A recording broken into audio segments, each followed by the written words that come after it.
तो good morning बच्चों। जैसा कि हमने कल एक्सरसाइज 2.1, 2.2 दो वीडियोस हमने प्लेलिस्ट पे डाली हैं, आप वो दोनों को चेक कर सकते हैं। इम्पोर्टेंट हैं एग्ज़ाम के लिए और आपके स्कोरिंग भी हैं। तो बच्चों उन दोनों वीडियोस को देखना। एक बार आपका फिर से स्वागत है, फिर से वेलकम है एनसीईआरटी सॉल्यूशंस पे। तो बच्चों आज हम एक और बेहद ही इम्पोर्टेंट और आज हम ये पॉलिनोमियल चैप्टर का द एंड कर देंगे, लेकिन ये चैप्टर का जो एक्सरसाइज 2.3 है वो बेहद ही इम्पोर्टेंट है। तो चलिए शुरू करते हैं। तो बच्चों जैसा कि आपको पता है, मैं सबसे पहले थोड़ा बेसिक्स पे जाना चाहूँगा। आपने आज तक डिवाइड तो किया होगा, भाग तो दिया होगा ना। तो तीन चीज़ें होती हैं, एक यहाँ पे जैसे ये है 2 का भाग दे रहे हम 6 पे 3 बार, ठीक है ना। 6 डिवाइडेड बाई 2 3 टाइम्स, ठीक है ना। तो एक ही डिजिट यहाँ पे होती है, एक संख्या यहाँ पे, एक संख्या यहाँ पे, लास्ट में हमारा शेष रिमाइंडर आता है। तो हम यहाँ पे जो होता है इसे बोलते हैं भाजक, ये भाज्य होता है बीच वाला, ये भागफल, ये शेषफल। ऐसे ही इंग्लिश में divisor, dividend, quotient and remainder. तो इसके अकॉर्डिंग ये क्या हो गया, भाजक 2 हो गया, भाज्य 6 हो गया, भागफल 3 हो गया और शेषफल 0 हो गया। कहने का मतलब डिविजर 2 हो गया, डिविडेंड 6, कोशेंट 3 एंड रिमाइंडर 0। ये चीज़ें पता है ना, तो कहीं पर कन्फ्यूज़न इसमें नहीं होना। ये तो बचपन से हम करते आ रहे हैं चीज़ों को, ठीक है बच्चों। और एक चीज़ और, हमने यूनिवर्सल जो फॉर्मूला हमने देखा था कोई भी वेरीफाई करने के लिए, तो होता है भाज्य बराबर भाजक गुणा भागफल धन शेष, या इंग्लिश पे बोले तो dividend is equal to divisor into quotient plus remainder. इसे हम वेरीफाई कर लें तो डिविडेंड क्या हो गया, भाज्य हो गया 6 बराबर डिविजर हमारा क्या हो गया, जिससे भाजक 2 गुणा कोशेंट हमारा भागफल 3, रिमाइंडर 0, ठीक है। तो 6 is equal to 2 into 3 6 plus 0 0। तो ये वेरीफाई करते हैं। तो ये इस फॉर्मूले का बेहद ही रोल है, इस पर ध्यान देना। ये तो बचपन से पढ़ते आ रहे हैं, फिर भी मैंने एक बार रिवीजन कर दिया, किसी बच्चे को समझ में, मतलब किसी बच्चे को डाउट ना हो, इसलिए मैंने एक बार और रिवाइज कर दिया। तो चलो बच्चे चलते हैं तुम्हारी एक्सरसाइज पे। जैसा कि मैंने क्वेश्चन पहले से नोट डाउन किए हैं, ठीक है बच्चों। तो मैंने कोई मेन क्वेश्चंस लिए हैं, 2 क्वेश्चन, 3 क्वेश्चन, ज़्यादा क्वेश्चंस आप घर पे सॉल्व करेंगे, ठीक है बच्चों। घर पे सॉल्व करने का मतलब सॉल्व ही करना है, मस्ती कम करनी है, एग्जाम्स आ रहे हैं, ठीक है बच्चों। तो देखो पहला क्वेश्चन है, find the quotient and remainder by dividing p x from g x, है ना। अब यहाँ पी एक्स और जी एक्स क्या है, जी एक्स हमारा हो गया वही भाजक, छोटी डिजिट है ना, यहाँ पे एक छोटा पॉलिनोमियल दिया है, एक यहाँ पे बड़ा पॉलिनोमियल दिया है। तो जी एक्स से पी एक्स को डिवाइड करना है हमें, मतलब पी एक्स को जी एक्स से भाग देकर भागफल और शेषफल ज्ञात करना है। भागफल और शेषफल कहने का मतलब quotient and remainder find out करना है। तो हमारा क्या है, पी एक्स भाज्य हो गया हमारा, ये डिविडेंट है, ठीक है, डिविडेंट हो गया, और जी एक्स क्या हो गया हमारा, डिविजर, जी एक्स क्या हो गया हमारा, डिविजर। तो चलिए सॉल्व करते हैं, कोई बड़ी बात नहीं है, छोटी सी बात है। तो देखते हैं बच्चों, क्वेश्चन की तरफ चलते हैं। तो क्वेश्चन पे आगे बढ़ने से पहले आप लोगों से एक रिक्वेस्ट करना चाहूँगा कि फालतू टाइम वेस्ट ना करें अपना, और पढ़ाई पे ध्यान दें। एग्ज़ाम्स कोई देर नहीं लगती एग्ज़ाम्स आने पे, ठीक है बच्चों। तो जैसा कि हमारा जी एक्स की वैल्यू कितनी है, x² - 2, और पी एक्स की वैल्यू कितनी दी है, x³ - 3x² प्लस 5x - 3। तो सीधी सी बात, भाग कैसे करते हैं हम, डिवाइड कैसे करते हैं, ये यहाँ पे लिखते हैं, ठीक हो गया। ये हमारा डिविज़र हो गया, जिससे हम भाग दे रहे हैं मतलब भाजक, और ये भाज्य मतलब dividend, x³ - 3x² plus 5x - 3। इतना तो यही करते हैं ना। भाग देके हमने क्या करना है, शेषफल और भागफल ज्ञात करना है, मतलब कोशेंट और रिमाइंडर ज्ञात करना है, ठीक ही बात है। जैसे अगर मैं बोलता कि 6 में भाग दे तो 2 का, और शेषफल और क्या भागफल ज्ञात करो, कोशेंट और रिमाइंडर। तो आप क्या कहते हैं, 2 3 ज़ा 6। तो आप बोलते कि क्वोशंट जो भागफल आया 3 आया और रिमाइंडर कितना आया 0। तो ऐसे ही अब हमने क्या करना है, पॉलिनोमियल के डिवीजन करने हैं। ठीक है, तो कोई बड़ी बात नहीं है। तो यहाँ पर देखो पहला टर्म क्या है एक्स क्यूब और इसका पहला टर्म क्या है एक्स स्क्वायर। अब हम किससे डिवाइड करें? सबसे यहाँ पर तो हमने सीधी सी बात 3 से किया ना, मल्टीप्लिकेशन हमें पता थे तो हमने 3 से किया। अब हम किससे करें? तो सीधी सी बात है, जो डिविडेंड का हमारा पहला टर्म है उसे डिविजर के पहले टर्म से डिवाइड कर दो। तो एक्स क्यूब का मतलब क्या हुआ बच्चों? थोड़ा एक्सप्लेन कर देता हूँ। X into x into x, x को 3 टाइम्स मल्टीप्लाई करना है, 3 बार गुणा करना है। एक्स क्यूब का मतलब एक्स की घात 2 है, एक्स की पावर 2 है, तो एक्स को 2 बार गुणा करना।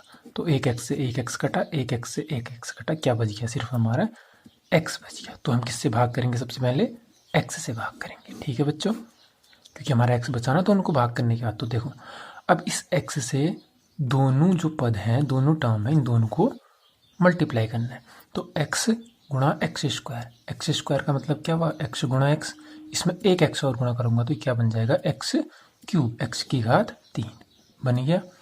इस एक्स से इस पहले वाले में किया। अब ठीक है, अब इसका फिर दूसरे वाले पद में गुणा करेंगे। इसका चिन्ह कैसा है? ऋण का चिन्ह है, माइनस का चिन्ह। 2 इंटू एक्स, 2 गुणा एक्स 2x। अब देखो कितना आया?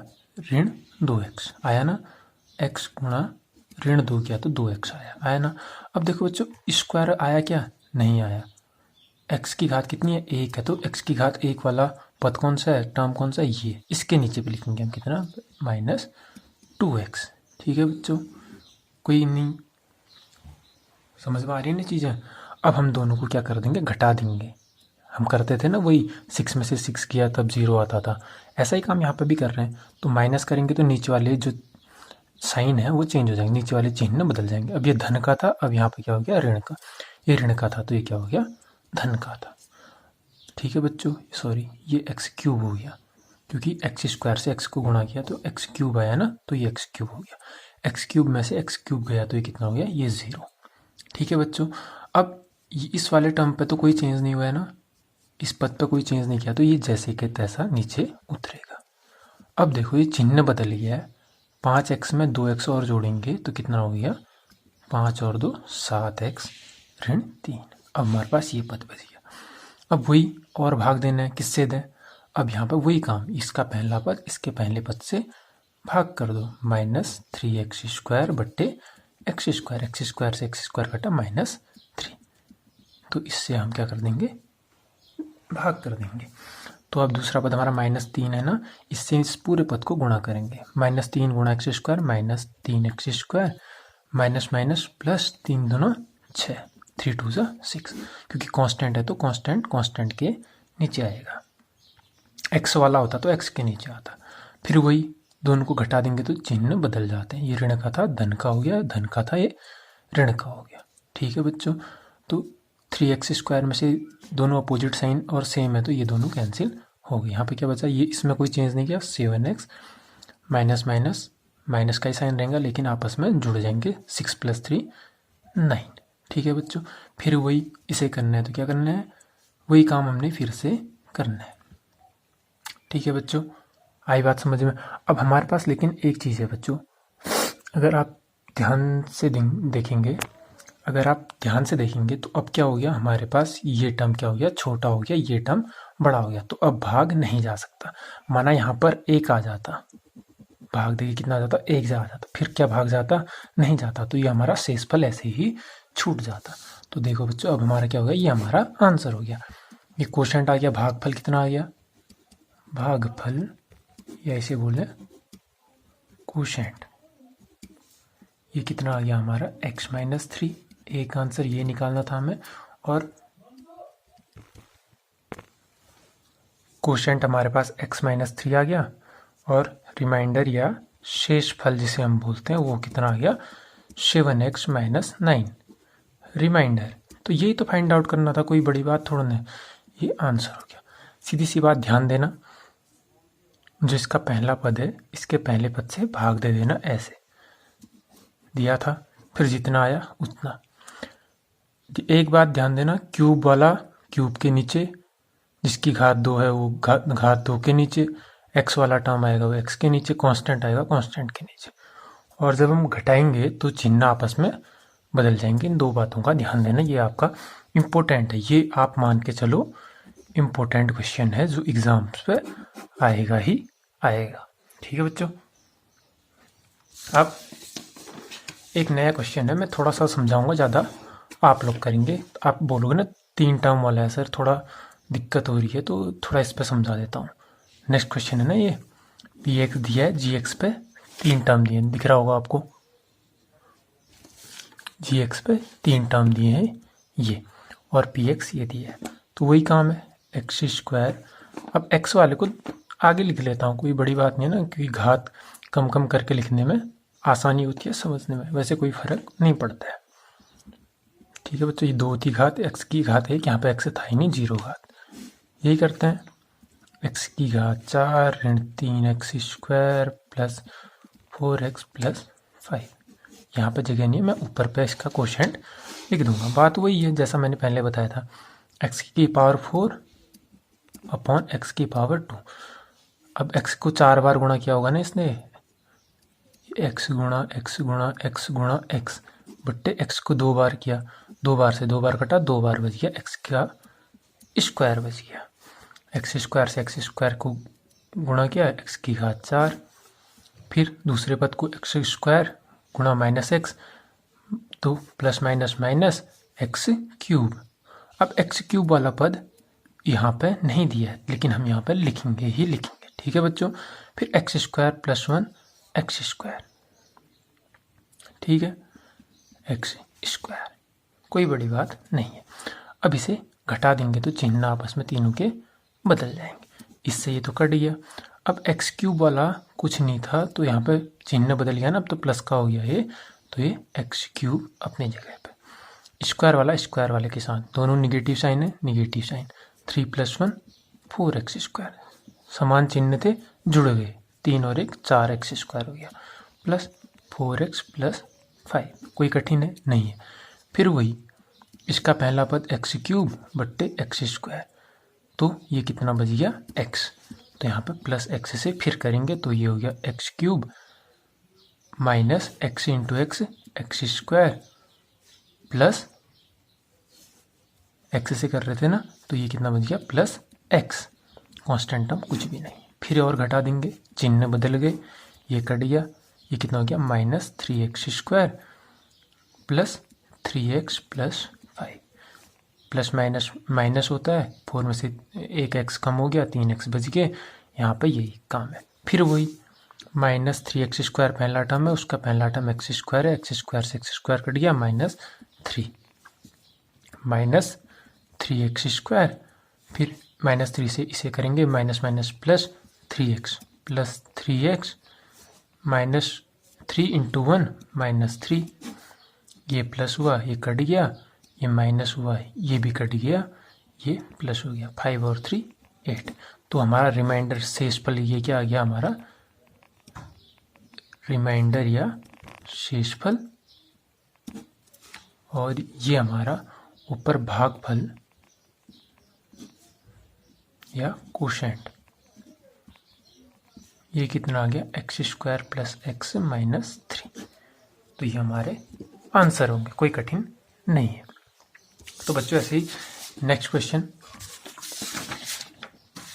हमने चेक करना है, क्या दिया था, भाग देकर जांच कीजिए कि प्रथम बहुपद द्वितीय बहुपद का एक गुणनखंड है या नहीं।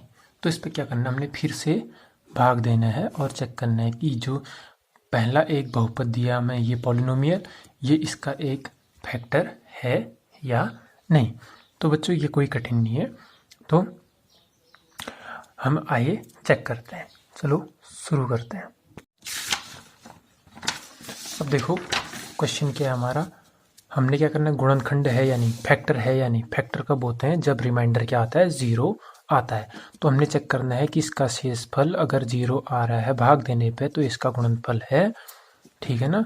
शेष कितना आना चाहिए, फैक्टर होने के लिए 0 आना चाहिए, शेषफल कितना आना चाहिए, 0 आना चाहिए, रिमाइंडर 0 आना चाहिए भाग देने पे, तो इसका ये फैक्टर होगा, गुणनखंड होगा, अन्यथा नहीं होगा। जैसे क्या होता है ना, 6 में भाग दिया मैंने कितने 2 का दिया तो 3 बार गया ना, तो ये इसके क्या हो गए फैक्टर हो गए, क्योंकि शेषफल कितना आ रहा है 0। ये पूरी बार विभाजित करेगा, पूरी बार डिवाइड होगा। तो वही चेक यहाँ पर भी करना है। तो t² माइनस 3 सेकेंड क्वेश्चन है, ध्यान देना। 2t की power 4 plus 3t³ minus 2t² minus 90 minus 12। अब मैं वो बार बार डिवाइड करने की कोशिश नहीं कर रहा हूँ, आप लोग चेक कर लो, फिर भी बता देता हूँ एक बार। 2t की पावर 4 अपॉन t², t² से ये कटा 2 टाइम्स, तो 2t² से मैं इसमें भाग दूंगा। 2t की पावर 4, 3 2 ज़ा 6 और स्क्वायर आ रहा है तो इसके नीचे लिख देता हूँ माइनस 6t²। ये माइनस ये प्लस, ये कट गया।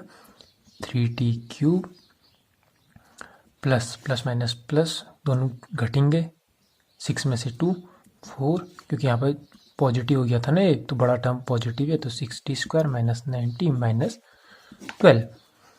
उसके बाद मैं डायरेक्ट कर देता हूँ प्लस 3t से कर दूंगा, तो 3t³, 3 3 ज़ा 9 माइनस 90, ये माइनस ये प्लस, सेम है, अपोजिट साइन है, कैंसिल आउट हो गए, कट गए। 4t² माइनस 12 बच गया, ठीक है ना। अब मैं इसमें से प्लस 4 से कर देता हूँ, तो ये 4t², 4 into t² 4t², 4 into 3 12 minus 12 घटे, तो इन दोनों का साइन चेंज हो गया, तो कैंसिल आउट हो गया, तो रिमाइंडर 0 है। सिंस रिमाइंडर इज 0, मतलब चूंकि क्या है शेषफल 0 है, इसलिए प्रथम बहुपद द्वितीय बहुपद का एक गुणनखंड है, ठीक है ना। जो फर्स्ट पॉलिनोमियल है, first polynomial is the factor of second polynomial, ठीक है बच्चों, कोई कठिन नहीं है। इसके अलावा 2-3 क्वेश्चंस हैं, उनको आप ऐसे ही डिवाइड कर लेंगे, डिवाइड करना मैंने आपको। तो बच्चों जो तीसरा और मेन क्वेश्चन है वो आपके एग्जाम में श्योर आपको दिखेगा ही दिखेगा, या वो दिखेगा या आपके एग्जाम्पल एक उदाहरण में दिया गया है √2 और माइनस √2 करके। इन दोनों क्वेश्चंस को आप अच्छे से तैयार कर लेना। एक क्वेश्चन मैं बताता हूँ, एक क्वेश्चन एग्जाम्पल वाला, क्योंकि सॉल्यूशन आपको मिल जाएगा ना वहाँ पे, तो आप उसे सॉल्व करना। इन दोनों में से एक क्वेश्चन एग्जाम में दिखेगा ही दिखेगा, ठीक है बच्चों। तो क्वेश्चन ऐसा ही है ना, 3x की power 4 plus 6x³ minus 2x² minus 10x minus 5 के शून्यक ज्ञात करो यदि 2 शून्यक दिए गए हैं। Find all zeros if 2 zeros are √5/3 and √-5/3। ये आपका पॉलिनोमियल दिया गया है, ठीक है ना। जैसा कि कल मैंने बताया था, पावर जितनी मैक्सिमम पावर होती है उतने इसके नंबर ऑफ जीरोज होते हैं। तो 2 zeros हमें गिवन है, तो 2 शून्यक और आएंगे। टोटल कितनी घात है इसकी, 4 घात है, पावर 4 है, तो इसके शून्यक भी कितने होंगे, 4 होंगे। ये बात हम ध्यान देंगे। तो कैसे निकालना है, सीधी सी बात, ठीक है ना। तो हमें 2 शून्यक दिए कितने, √5/3 और माइनस √5/3 दिए गए हैं ना। और एक चीज़ हमें और ध्यान में देनी है, ठीक है ना, वो क्या है, ध्यान में देने के लिए हमें जो फॉर्मूला मैंने शुरू में बताया था, भाज्य बराबर भाजक गुणा भागफल धन शेष करके मैंने बताया था, वो हमारा और यहाँ पे काम आएगा, ठीक है बच्चों। तो क्वेश्चन स्टार्ट करता है। जैसा कि आपको पता होगा, शून्यक मतलब क्या कर देते हैं, फैक्टर 0, डिवाइड करने पे फैक्टर क्या आएंगे 0। तो हम इन दोनों को क्या कर लेते हैं, गुणा कर लेते हैं। तो x प्लस √5/3 गुणा x माइनस √5/3, ठीक है ना। तो इनका मान निकाल लेते हैं दोनों को गुणा करके, फिर इससे हम क्या कर देंगे, जो बहुपद हमें दिया गया है ये 3x की घात 4, इसे हम क्या कर देंगे, भाग कर देंगे। तो पहले इसका मान निकाल लेते हैं, क्या होगा, ये फॉर्म बन रही है, एक आपको इक्वेशन याद होगी, तो a + b into a minus b is equal to a² minus b² होता है ना, एक समीकरण होती है, आपको याद होगा। तो ये a + b a minus b वाली फॉर्म बन रही है। तो क्या हो गया, a का स्क्वायर मतलब x का स्क्वायर माइनस b का स्क्वायर, b कितना है, √5/3 का स्क्वायर बराबर x² माइनस 5/3, ठीक है ना बच्चों। इसे अगर इक्वेशन के टर्म पर लिखते हैं, क्योंकि डिवाइड करते पे जब हम भाग देंगे तो ये हमारा जो भिन्न में है इसमें सॉल्व करने में, इसमें हल करने में हमें दिक्कत हो जाएगी, तो इसका लॉस ऑफ एलसीएम लेके इसे सॉल्व कर देते हैं। तो कितना हो गया, 3 एलसीएम ले तो 3x² minus 5 is equal to 0। 3 यहाँ चला गया, कितना बच गया 3x² माइनस 5। हमारे पास एक पॉलिनोमियल क्या बच गया ये। अब इस पॉलिनोमियल से अगर हम इस बहुपद पे भाग देंगे तो ये कितने बार जाएगा, पूरी बार जाना चाहिए, ठीक है ना। और हमारे 2 शून्य में 2 जीरोज मिल जाएंगे हम। तो शुरू करते हैं। हमारा क्या आया डिवाइड करके, 3x² माइनस 5 आया, नहीं आया, क्या आया 3x² माइनस 5। तो इससे हम क्या कर देते हैं, भाग देते हैं किसमें, 3x की power 4 plus 6x³ minus 2x² minus 10x minus 5। इस पे क्या कर देते हैं, हम भाग दे देते हैं। तो पहला काम वही 3x की पावर 4 अपॉन 3x का स्क्वायर, 3x से ये कटा, x² से, तो हम सिर्फ x² से भाग देंगे। ये कितना हो गया 3x की घात 4 और ये माइनस 5x²। हुआ नहीं हुआ, ये माइनस ये प्लस, ये कितना हो गया 5x²। तो इसे सॉल्व करेंगे, इससे ये कैंसिल आउट हो गया। यहाँ क्या बच गया 6x³ plus 3x² minus 10x minus 5। फिर वही काम प्लस 2x से कर दें, 2 3 जा 6x³ माइनस 10x, ये माइनस ये प्लस ये 3x² माइनस 5 बच गया। प्लस 1 से कर दो, 3x² माइनस 5, ये माइनस ये प्लस, ये कैंसिल आउट हो गई, रिमाइंडर 0 आ गया। आया नहीं आया। फिर वही काम मैंने पहले बताया था ना, डिविजर डिविडेंड और उनमें जो रिलेशन बताया था भाजक भागफल, तो वही काम कर देते हैं। तो क्या हो जाएगा हमारा 3x की घात 4 plus 6x³ minus 2x² minus 10x minus 5 बराबर 3x² minus 5 into x² plus 2x plus 1, remainder 0 है तो प्लस 0 भी हम कर सकते हैं। जो मैंने शुरू में रिलेशन बताया था उसे ध्यान देना। ये हो गया, ये हमारी जो इक्वेशन है ये बराबर जो हमारा क्वोशिएंट आ रहा है इंटू डिविजर हमारा है, ये हो गया प्लस रिमाइंडर। तो हमारा यहाँ पर से हम इसके क्या कर देते हैं, फैक्टर कर देते हैं। 3x² माइनस 5 अपनी जगह पे, और इसके कर दें तो हमारा क्या हो जाएगा x² प्लस, अब इसके फैक्टर कर दो, कैसे करेंगे 1 वही कल बताया था ना, 1 से मल्टीप्लाई किया 1 में, 1 प्लस 1 तो वही हुआ 1 plus 1 into x plus 1 is equation नहीं है कुछ तो ऐसे ही छोड़ दो। 3x की power 2 minus 5 x² plus x plus 1, 3x² minus 5। अब इन दोनों में क्या कॉमन दिख रहा है, x कॉमन दिख रहा है तो x प्लस 1, इन दोनों में कुछ कॉमन नहीं है तो प्लस 1 x प्लस 1। तो यहाँ पर क्या बच गया 3x² माइनस 5, ये क्या बच गया x प्लस 1 और x प्लस 1, बचा नहीं बचा। तो हमारा क्या बन जाएगा, हमारे 2 फैक्टर हमें और मिल गए, x इक्वल टू -1 और -1। तो हमें जो 2 जीरोस थे, नंबर ऑफ 2 जीरोस जो हमें फाइंड आउट करने थे वो हमें 2 जीरोस मिल गए।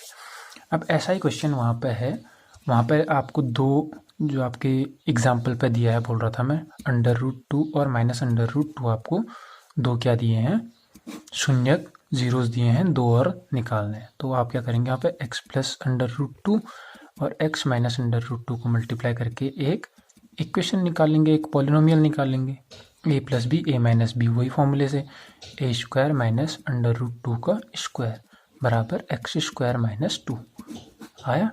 तो x² माइनस 2 से जो आपको पॉलिनोमियल एग्जाम्पल में दिया है उसे ऐसे डिवाइड करेंगे, ऐसे रिलेशन से 2 और पॉलिनोमियल हम निकाल लेंगे। तो हमारे जो 2 नंबर ऑफ जीरोज हैं वो ऐसे ही फाइंड आउट हो जाएंगे। ये क्वेश्चन बहुत इंपॉर्टेंट है। ये 4-6 मार्क्स का आपका 4 या 6 मार्क्स का आपका एग्जाम में देखने को डेफिनेटली मिलेगा, या ये क्वेश्चन या एग्जाम्पल वाला, तो दोनों को मिस नहीं करना है। ज़्यादा कोई भी डाउट हो तो मुझे कमेंट सेक्शन में बता दें, मैं आपका डाउट क्लियर करूँगा। और चैनल को लाइक, शेयर और सब्सक्राइब करें। बार बार अब तो कहने की ज़रूरत नहीं पड़नी चाहिए। फिर NCERT सॉल्यूशंस, ठीक है ना।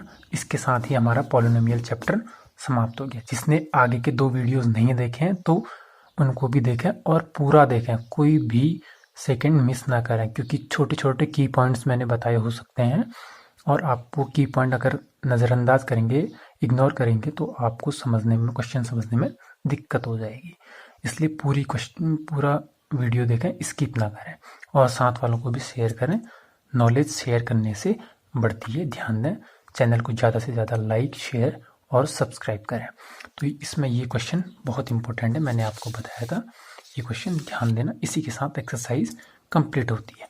ये डिवीजन करना, अगर ये क्वेश्चन आपको आ गया तो आप डिवाइड करना भी सीख लेंगे और ये फैक्टर निकालना भी सीख लेंगे।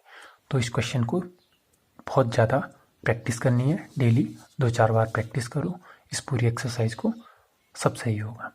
ऑल द बेस्ट और like, share and subscribe NCERT solution. Thank you.